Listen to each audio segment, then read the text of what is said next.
Irmãos, eu gostaria de trazer uma palavra de grande encorajamento, mas hoje trago uma palavra de exortação para a igreja, depois de oração, depois de estar também neste tempo que estive de férias, depois de algumas provas que tenho vindo a passar.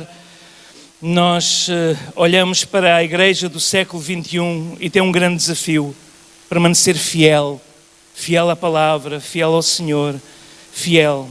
Então hoje eu vou falar sobre a diferença entre o crente espiritual e o crente carnal. Existem dois tipos de crentes: o crente espiritual, o crente carnal. E nós não queremos na igreja crentes carnais, queríamos que todos fôssemos espirituais. Mas Paulo começa esta carta aos Coríntios precisamente a falar sobre isto. Nós vamos nos situar na primeira carta de Paulo aos Coríntios, e quando a igreja em Corinto foi estabelecida no ano 50, sensivelmente depois de Cristo, sabemos que Paulo passou lá algum tempo, depois quando esteve na segunda viagem enviou várias correspondências para lá, várias cartas. Sabemos que uma das cartas perdeu-se, terá sido a primeira carta, não era parte do espírito que ela integrasse o cânone sagrado. Sabemos que ele recebeu relatórios perturbadores acerca do que estava a acontecer na igreja em Corinto, porque era uma igreja que estava numa cidade muito difícil, uma cidade cheia de pecado. Corinto era uma cidade, como nós sabemos a sua história, uma cidade que estava no meio de rotas muito importantes, e por causa daqueles que andavam de um lado para o outro, e por causa do seu templo central dedicado à deusa Afrodite, que nós conhecemos talvez mais aqui como Vênus, havia muita imoralidade. E é no meio dessa imoralidade que Deus chama um povo santo para sair do meio das trevas e para ser luz. É no meio dessa imoralidade que se levanta um povo novo, um povo cheio do Espírito Santo. E no meio de toda essa imoralidade levanta-se uma igreja santa. E quando ele começa a carta, nós vemos que ele começa a encorajar a igreja. Ele não começa logo a falar sobre os problemas de facções, sobre os problemas de divisões, não começa logo a falar sobre os problemas morais, sobre a integridade, mas ele começa por louvar a Deus pela igreja em Corinto. Ele louva a Deus pela igreja em Lisboa, uma cidade também cheia de pecado, que nós sabemos, uma cidade de imoralidade, uma cidade onde os jovens vêm estudar e se dedicam tanto ao alcoolismo. Nós vemos o aumento do alcoolismo nas novas gerações, nós vemos os valores que estão a ser totalmente transformados, mas Deus quer nos chamar a nós para sermos santos no meio desta impureza. Vou só ler os primeiros versículos, porque eu acho que antes de corrigir, vou utilizar a estratégia de Paulo, que é primeiro ser grato a Deus por esta igreja e de alguma forma encorajar a igreja por aquilo que ele estava a fazer. Então diz assim, a primeira carta aos Coríntios, capítulo 1, Paulo, chamado apóstolo de Jesus Cristo pela vontade de Deus, e o irmão Sóstenes, à igreja de Deus que está em Corinto. Deixa-me só dizer aqui, igreja de Deus que está em Corinto. Não se esqueçam que Corinto é conhecida pelo verbo na altura, corintizar, que significa depravar, pecado, imoralidade, mas Paulo escreve à igreja de Deus que está em Corinto, aos santificados em Cristo Jesus, chamados santos. Temos aprendido no nosso culto de quartas-feiras que a Bíblia sempre se refere a cada um de nós como santos e não como pecadores. Porque a nossa posição diante de Deus é de santos. Aos santos, a todos em que em todo lugar invocam o nome do nosso Senhor Jesus Cristo, Senhor deles e nosso. Graça e paz da parte de Deus, nosso Pai, e da do Senhor Jesus Cristo. Agora veja, sempre dou graças ao meu Deus por vós, pela graça de Deus que vos foi dada em Jesus Cristo, porque em tudo fostes enriquecidos nele, em toda a palavra, em todo o conhecimento, como o mesmo testemunho de Cristo confirmado em vós, de maneira que nenhum dom vos falta, esperando a manifestação de nosso Senhor Jesus Cristo, o qual confirmará também até o fim, para serdes irrepreensíveis no dia do nosso Senhor Jesus Cristo. E fiel é Deus, pelo qual fostes chamados para a comunhão do seu Filho Jesus Cristo, nosso Senhor. Eu dou graças a Deus que Paulo começa a carta desta forma. Ele escreve como nós conhecemos esta carta, louvando a Deus por uma igreja santa no meio de um povo perverso, por uma igreja que tinha todos os dons, como nós vemos aqui neste versículo 7, de maneira que nenhum dom vos falta. É uma igreja que tinha dons espirituais, é uma igreja que tinha homens e mulheres comprometidos com Cristo e que pagavam o preço, mas viviam numa cidade de grande imoralidade. A cidade era uma cidade imoral. Os gregos eram conhecidos pela sua idolatria, filosofia e um espírito liturgioso. E este espírito liturgioso, este espírito de faccionismo estava a entrar dentro da igreja. Corinto era uma das cidades comerciais mais importantes, como já referi. Grande parte das navegações entre o Oriente e o Ocidente passava por lá. Havia uma prostituição sagrada do templo de Afrodite, que era conhecida de então. Mas no meio desse espírito de cidade aparece uma igreja que é santificada pelo sangue de Jesus Cristo, porque a palavra diz que se alguém está em Cristo, nova criatura é. As coisas velhas passaram e tudo se faz novo. Mas nós vemos que a carta começa num sentido, depois desta saudação, desta ação de graças que Paulo faz pela igreja de Corinto, ele começa logo então a fazer pedidos. Pedidos para que pudessem sentir a mesma coisa, verso 10. Tivessem o mesmo espírito, não houvesse dissensões, mas sejamos unidos em um só sentido e em um mesmo parecer. Irmãos, nós temos falado ultimamente nos cultos de comunhão, nos cultos de ceia, nesta mensagem mensal que Deus traz à igreja, que nós precisamos de nós mantermos aqueles princípios de qual Deus nos revelou neste novo tempo: humildade, amor, não é? Serviço. Mas para continuarmos nesse espírito, nós precisamos também de entender que temos que estar unidos no propósito. O inimigo vai tentar nos dividir. Há algum tempo alguém estava a comentar e dizer: Josué, tu estás a faccionar a igreja, tu tens 3 cultos distintos, o culto da manhã, da tarde e o de jovens, estás a dividir a igreja. Eu disse: eu tenho clara noção que cada um vai escolher aquele culto com o qual se mais identifica, mas nós estamos unidos e queremos estar unidos pelo menos uma vez por mês. E ontem eu estava a falar com a nossa irmã Eunice, que está connosco há 2 semanas e que trabalha e que só às 6 da tarde consegue vir ao culto, e graças a Deus por um novo culto começamos das 6 da tarde. Nós estamos na cidade para servir toda a cidade, mas para sermos um só povo. Temos idades diferentes, temos culturas diferentes, temos dinamismos e formas de liturgia diferentes, mas temos um só Senhor, um só Cristo, um só batismo, uma só cruz, uma só fé, uma só esperança. E nós temos que estar unidos nisto. Nós podemos ter irmãos de Santo Tomé que são mais tranquilos, irmãos de Angola que têm a sua educação e verbosidade única, irmãos da Guiné, irmãos de Cabo Verde, irmãos do Brasil, irmãos de Portugal, das diversas regiões, mas temos que ser um povo só. Tem que ser um só coração. Deus tem-nos dado uma chave para nós abrirmos a porta de salvação a Deus nesta cidade, como está lá a pintura que a Sílvia pintou e que está ali no quadro da entrada ao lado direito. Essa chave do Evangelho é para ser usada. Essa chave do Evangelho é para ser usada. Por isso queremos ir para as ruas e começar uma nova fase de evangelismo. Mas o inimigo vai nos tentar dividir. O inimigo vai tentar fazer levantar as nossas diferenças. Temos idades diferentes, temos histórias de vida diferentes, vemos de igrejas com características diferentes, mas nós temos que estar unidos, irmãos, unidos no propósito. Nós queremos fazer o melhor para o Senhor, alcançar o máximo, fazer um pouco de tudo para que todos ou alguns possam ser encontrados pelo Evangelho. Por isso agora nos primeiros dias da semana que vem, nós vamos ter os jovens a dançar nas ruas, com coreografias para chamar a atenção, e depois do meio da dança vem os testemunhos daqueles adolescentes cheios do Espírito Santo, que traz uma mensagem de fogo, e nós precisamos pegar nesses adolescentes. Por isso escolhi a Sofia como também introdução deste tempo, esta gente que está cheia da graça, do poder, com um coração puro, pronto para ser usado por Deus como uma voz profética nesta cidade. E seremos intencionais em envolver as novas gerações no projeto.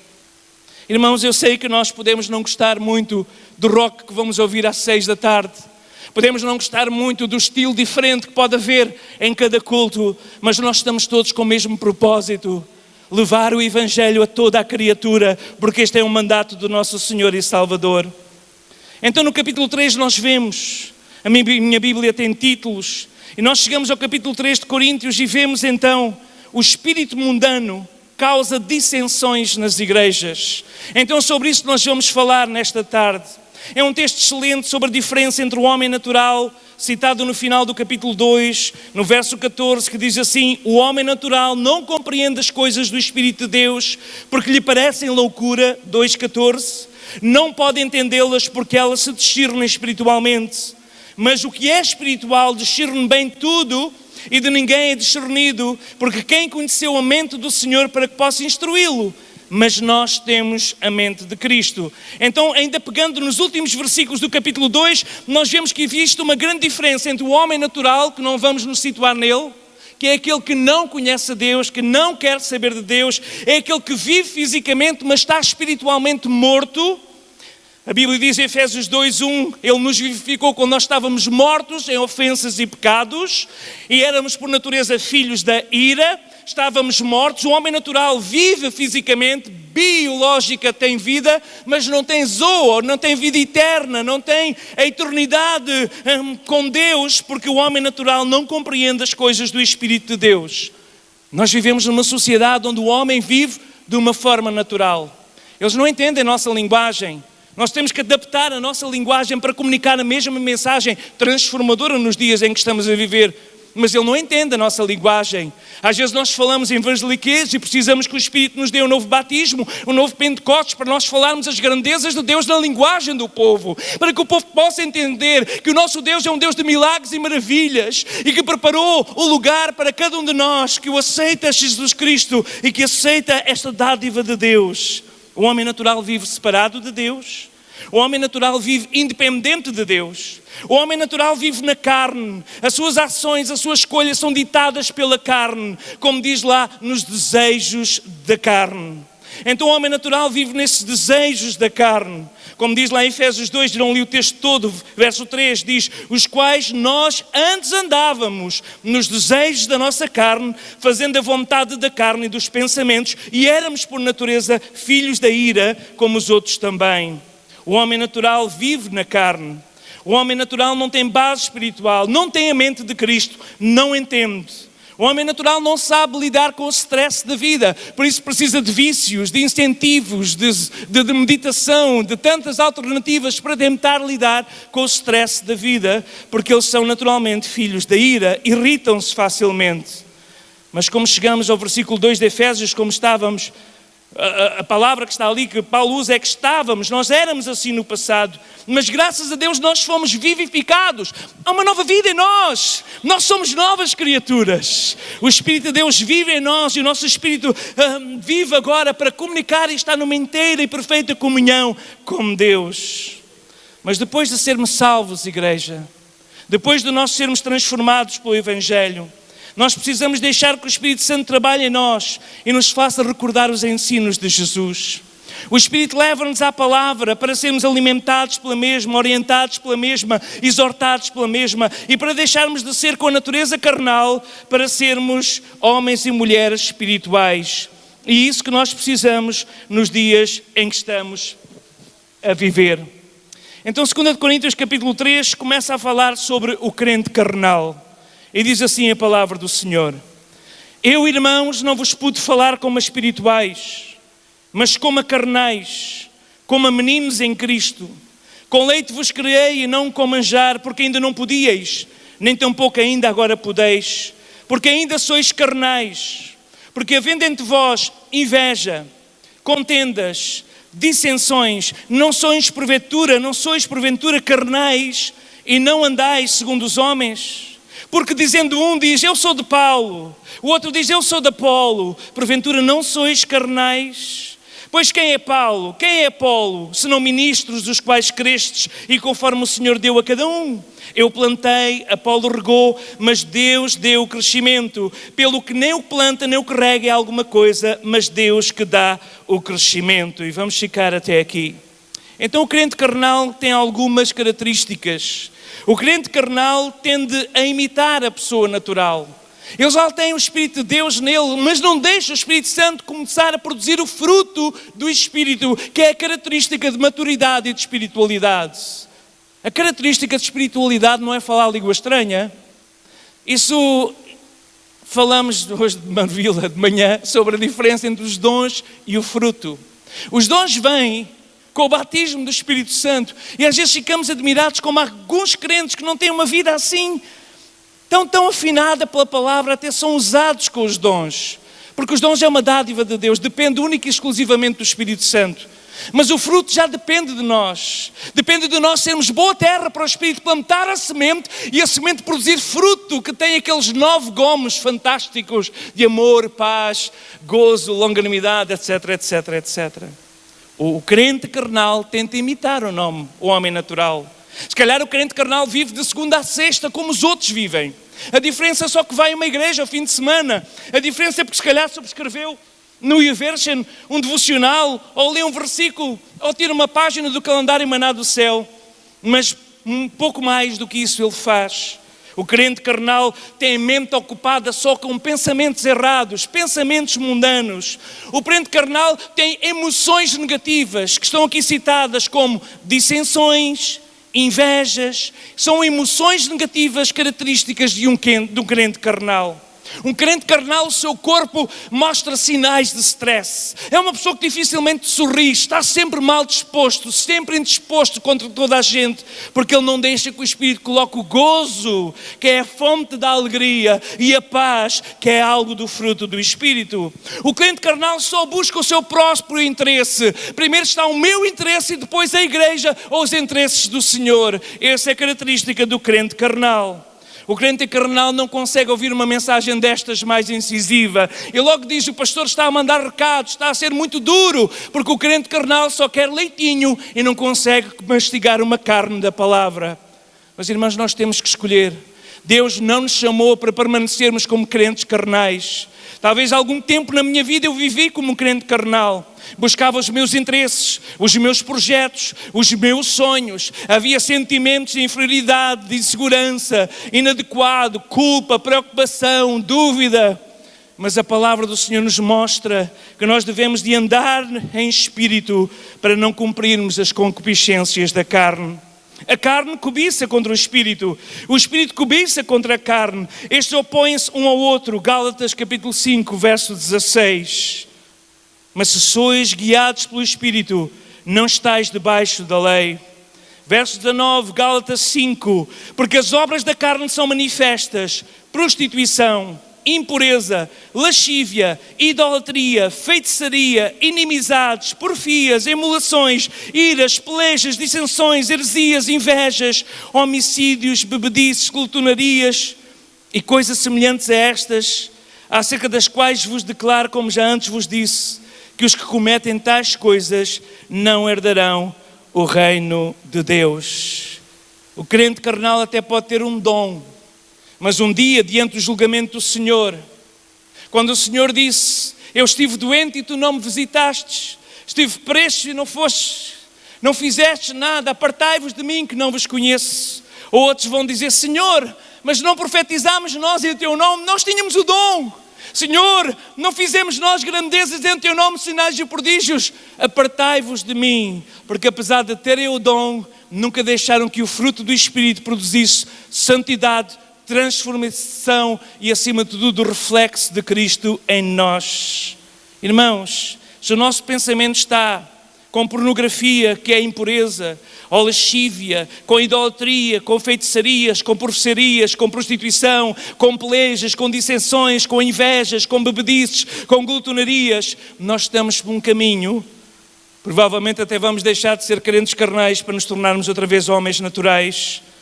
Mas nós queremos que o Espírito faça obra em nós. Nós queremos ser alertados pela palavra, para que a luz se acenda e nós nos arrependamos, porque o caminho é sempre o mesmo, a porta é a mesma, chama-se arrependimento. Arrependei-vos, foi a mensagem de João Batista. Arrependei-vos, foi a mensagem de Jesus Cristo. Arrependei-vos, foi a primeira pregação de Pedro. Arrepende-te, lembra-te de onde caíste e volta ao primeiro amor. Em contraste com o crente carnal, o crente espiritual é diferente. O crente espiritual não se define pela sua espiritualidade ou suposta espiritualidade. Às vezes eu chamo, em vez de crente espiritual, eu chamo crente espirituoso. O crente espirituoso é aquele que é capaz de ter os dons e ter uma linguagem muito eclesiástica, uma linguagem muito evangélica, uma linguagem muito bonita, mas os frutos... invejas, contendas, confusões, maldicência, murmuração. Isso não é espiritualidade, isso é espirituosidade. O crente espiritual define-se pelo fruto que produz. O crente espiritual é conhecido pelos sinais que deixa, pelo testemunho que deixa, pela marca nas vidas. O crente espiritual, quando passa, alguém diz: ora, aí está um homem, aí está uma mulher de Deus. E Deus quer que nós sejamos assim, crentes espirituais. O crente espiritual tem cuidado em não denegrir a imagem do Pai. O crente espiritual sabe que é filho de Deus e como filho quer glorificar a Deus com a sua vida e não quer que a imagem de Deus seja prejudicada pelo seu comportamento. O crente espiritual é transformado pela fé em Cristo. O crente espiritual é unido em espírito com o Espírito de Deus. O crente espiritual sabe que ele já recebeu perdão, aceitação na família de Deus. O crente espiritual sabe que tem valor em Cristo e Cristo é o nosso maior valor. O crente espiritual consegue receber impulsos do Espírito Santo de Deus, em vez de ser a carne a dirigir os seus impulsos e as suas inclinações. O crente espiritual a cada dia tende a renovar a sua mente. Romanos 12:2, não se conforma com este mundo, mas a cada dia tenta renovar a sua mente para experimentar a boa, perfeita e agradável vontade de Deus. O crente espiritual crucifica a sua carne diariamente. Diariamente vai colocar a carne aos pés da cruz de Cristo, porque os que são de Cristo crucificaram a sua carne. O crente espiritual escolhe andar no Espírito. Irmãos, Deus está à procura de crentes espirituais. Deus está à procura de homens e mulheres que vivem e que a sua obra um dia será desfeita, como diz no capítulo 14, 13, se alguém se queimar, 15, perdão, se alguém se queimar, sofrerá detrimento, mas o tal será salvo pelo fogo. Ou não sabeis que vós sois o templo do Espírito Santo que habita em vós? O templo do Espírito Santo. Irmãos, nós temos um fundamento e nós escolhemos andar no Espírito. No Gálatas capítulo 5, deixamos aqui uma marca, porque está aqui o contraste entre o crente espiritual e o crente carnal. E em Gálatas 5 vem-nos falar sobre isso mesmo, quando mais à frente ele diz assim: mas o fruto do Espírito, verso 22, 5:22, mas o fruto do Espírito é caridade, amor, gozo, alegria, paz, longanimidade, que é paz com paciência, benignidade, desejar bem, pensar o bem, bondade, pôr a prática da benignidade em ação, fé, aqui significa fidelidade, perseverança, mansidão, oh manso, manso como Jesus, aprendei de mim que sou manso e humilde de coração, temperança, domínio próprio, porque as nossas reações demonstram aquilo que está dentro de nós, mas quando temos o fruto do Espírito manifesto na temperança, até as nossas reações são diferentes. Porque os que são de Cristo, diz verso 24, crucificaram a carne com as suas paixões e concupiscências, e se vivermos no Espírito, então andemos também no Espírito. Não sejamos cobiçosos de vanglória, irritando-nos uns aos outros, invejando-nos uns aos outros. O crente espiritual não busca os seus interesses porque vive no amor, mas acima de tudo, o interesse da obra do Senhor. Irmãos, quais são as conversas que temos quando estamos longe da liderança? Pelos corredores, pelo telefone, pelo WhatsApp. Quais são as conversas que nós temos? Estamos nós, a nossa mente ocupada com pensamentos errados?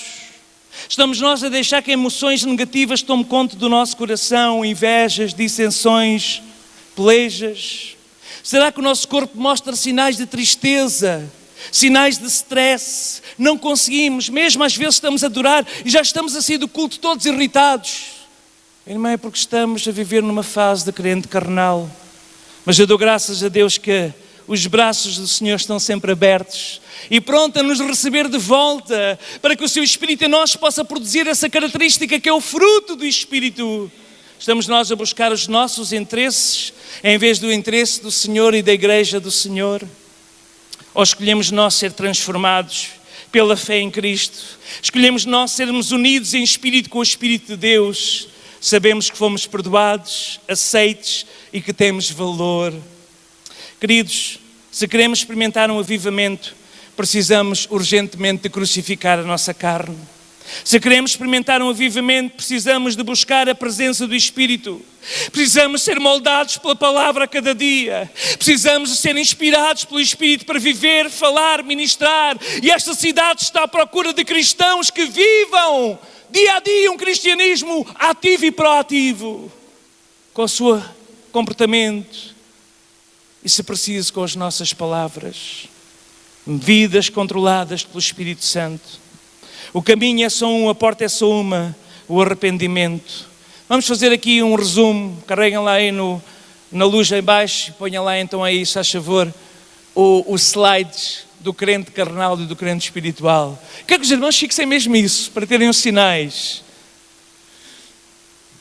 Podes baixar aí a luz, podes pôr aí acho que é o programa 6 ou 8, que diz de semana, tem um bocadinho de luz, pouca. Não é isto, é o slide.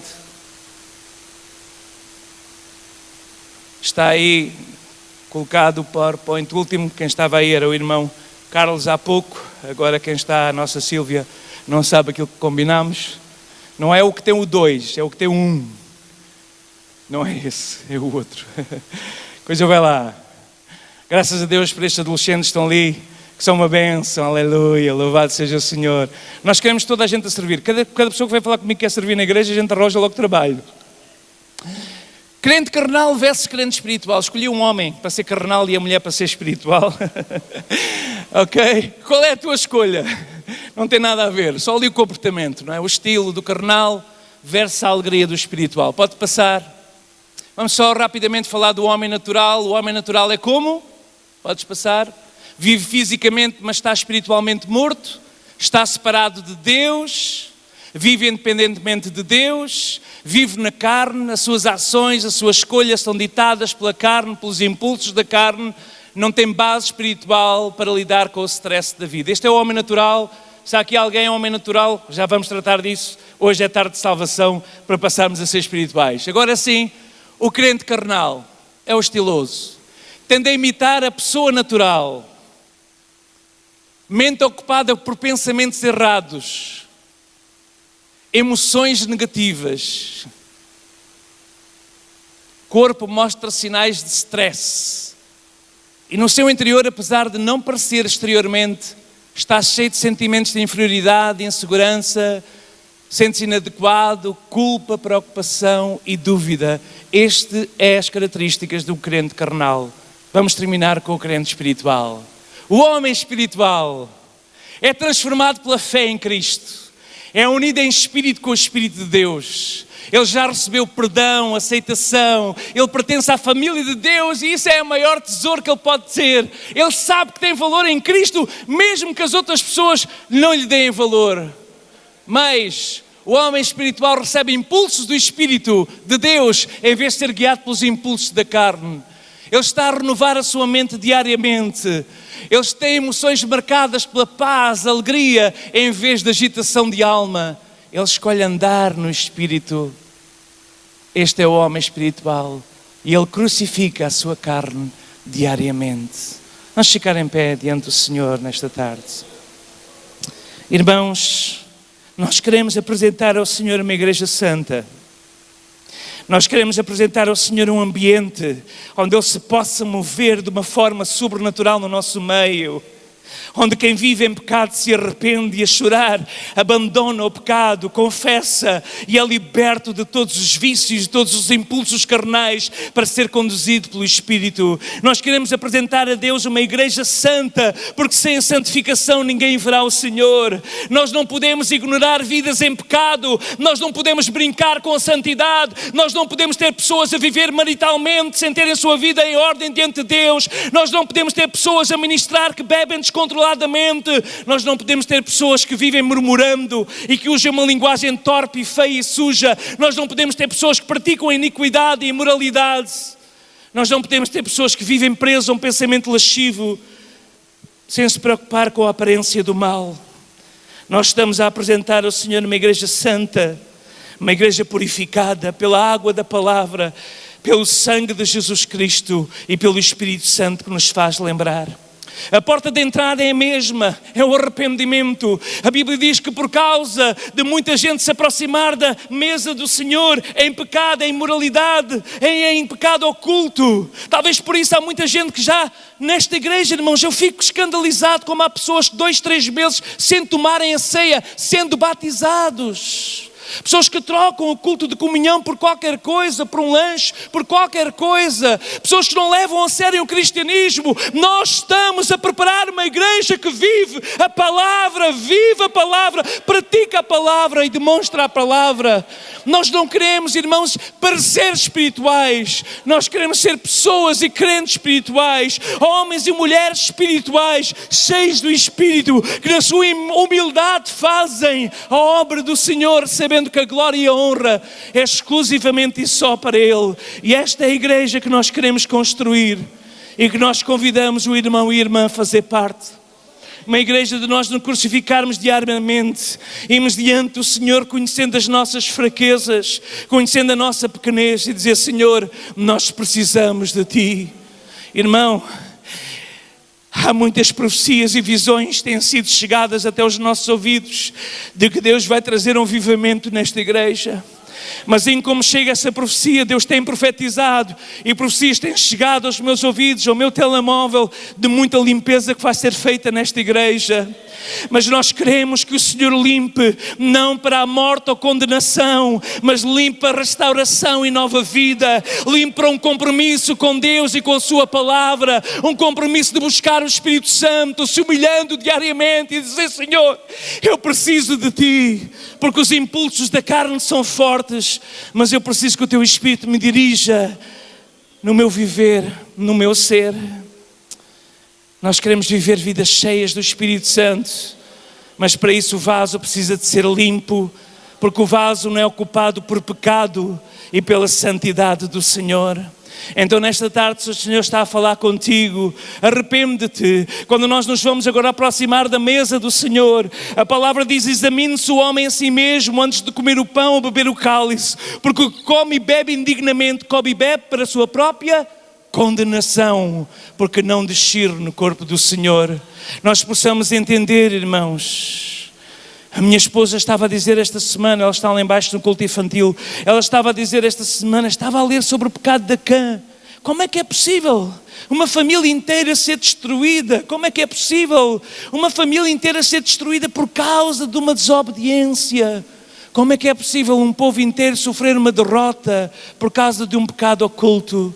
A nossa oração nesta tarde e nestes dias tem sido: Senhor, revela todo o pecado oculto no nome de Jesus. Revela todo o pecado oculto no nome de Jesus. Pessoas que vivem um falso cristianismo de aparências, que possa ser revelado no nome de Jesus, para caírem em si mesmos e se arrependerem da vida de pecado que estão a viver, para buscarem o Senhor de todo o coração e possam encontrar uma nova vida, sem o stress do pecado sobre nós, sem o stress da culpa sobre nós, mas com a leveza e o perdão completo do Espírito, do sangue de Jesus Cristo, que nos livra e nos purifica de todo o pecado.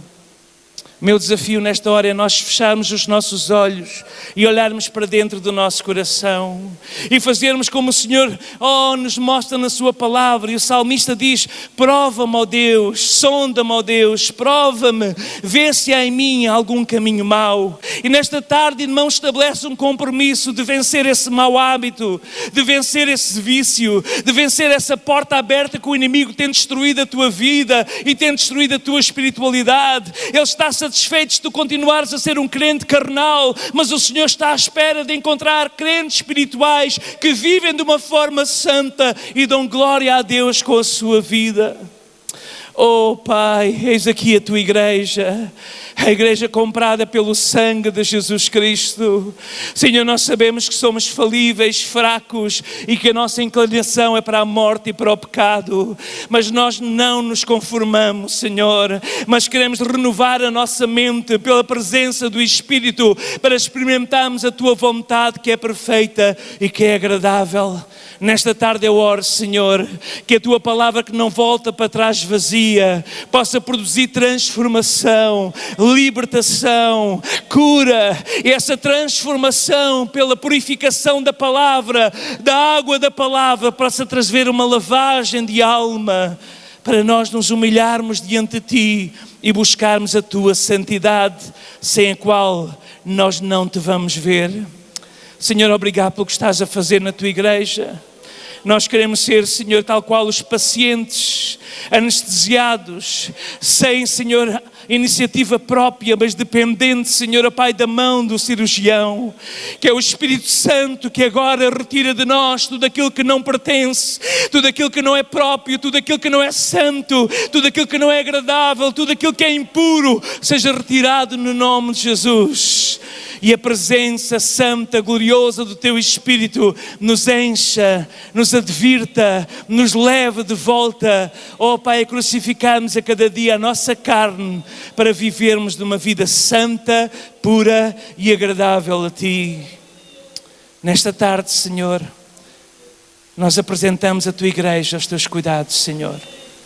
E quando nos vamos aproximar da Tua mesa, Senhor, que a Tua palavra fique, Senhor, gravada no nosso coração, não para afastamento, destruição ou morte, mas para vida, transformação e cura. Assim nós oramos no nome de Jesus. No nome de Jesus. Fecha os teus olhos, fala agora com o Senhor no lugar onde estás. Eu acredito que o Espírito Santo está agora a mostrar a alguém, alguma área da sua vida que tem que ser reparada, que tem que ser reparada. Situações ocultas têm que ser confessadas, têm que ser trazidas à luz, têm que ser trazidas à luz. Situações ocultas que estão no nosso coração e que o inimigo tenta de alguma forma nos convencer a guardar e a esconder, mas não podemos esconder. Como ouvimos cantar a nossa irmã, nós podemos tomar as asas da alva, nós podemos ir para a extremidade da terra, mas até aí os olhos do Senhor nos perseguem. Os olhos do Senhor nos conduzem. Oh, que a Tua palavra possa mostrar aquilo que está errado em cada um de nós, Senhor.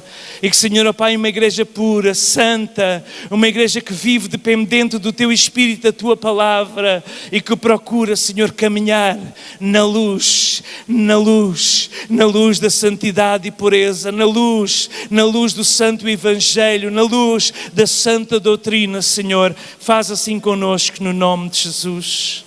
No nome de Jesus. Fala com Deus agora.